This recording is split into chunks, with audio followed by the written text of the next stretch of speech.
देखिए, जब हम पिछले 10 साल की बीजेपी सरकार की कारकर्दगी देखते हैं, चाहे वो बेरोजगारी हो, नौजवानों की खुदकशियां हो, बेरोजगारी की वजह से किसानों का हाल देखें, महंगाई देखें, और जितने भी बाकी जो मुल्क को आगे ले जाने के बजाय 1000 साल पीछे ले जाना चाहते हैं, तो उन तमाम नाकामियों से अटेंशन डाइवर्ट करने के लिए बहुत कोशिश की जा रही है।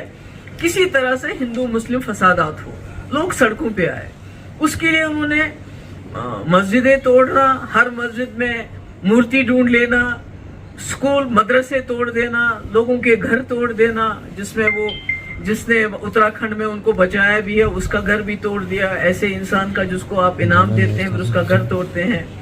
इसी तरह नमाज पढ़ते वक्त नमाजियों की बेइज्जती करना, उनको किक करना, उनको मारपीट करना, तो हर नुस्खा इन्होंने आजमाया।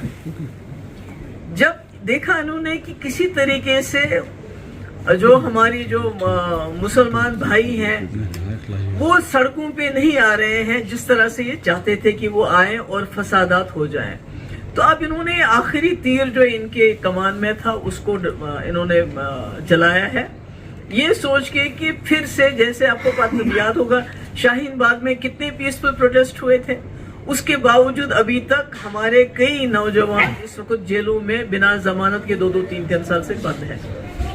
तो ऐसे में मुझे लगता है कि मैं तो अपील ही कर सकती हूँ तमाम जो हमारे हिंदू भाई बहन हैं और खासकर जो मुसलमान हैं कि इनके इस जाल में फंसना नहीं है।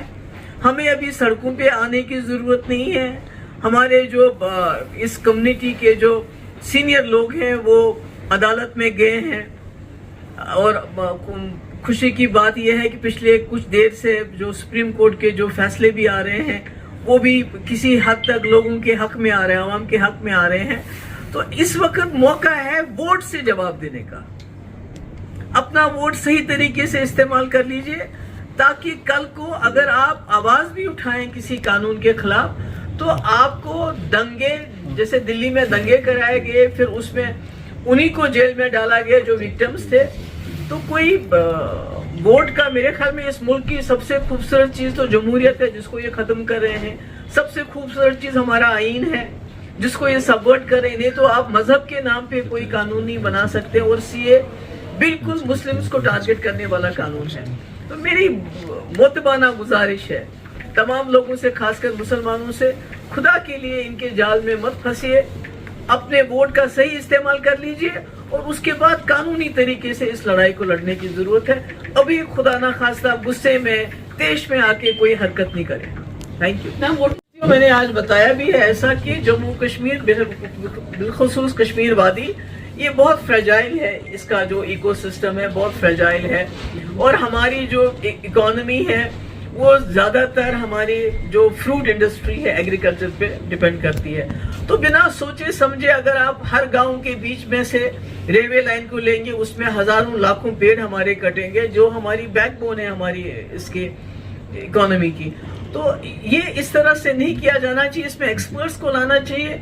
रेलवे बनाना ठीक है, मगर गांव में से उसको निकालना, फिर फ्रूट के पेड़ काट देना, नुकसान पहुंचाना, और यहाँ की एनवायरनमेंट के ऊपर इसका क्या असर होगा उसको देखने की जरूरत है। उसके बगैर कोई भी कदम नहीं उठाया जाना चाहिए। रामबन बानीहाल में भी बहुत सारे वो देखना चाहिए। और खुदा न खास्ता हमारी हालत जो उत्तराखंड और जो ऐसी जगह हैं जहाँ ये सड़कें बनाई इन्होंने, जो भी तीर्थ स्थान है वहां तक पूरी सड़कें बनाई और पेड़ हजारों की तादाद में काटे। अब आपने देखा हर साल वहां किस तरह फ्लड्स आते हैं, किस तरह सैलाब आते हैं और सब बहा के ले जाते हैं। तो कश्मीर तो उससे भी ज्यादा नाजुक है।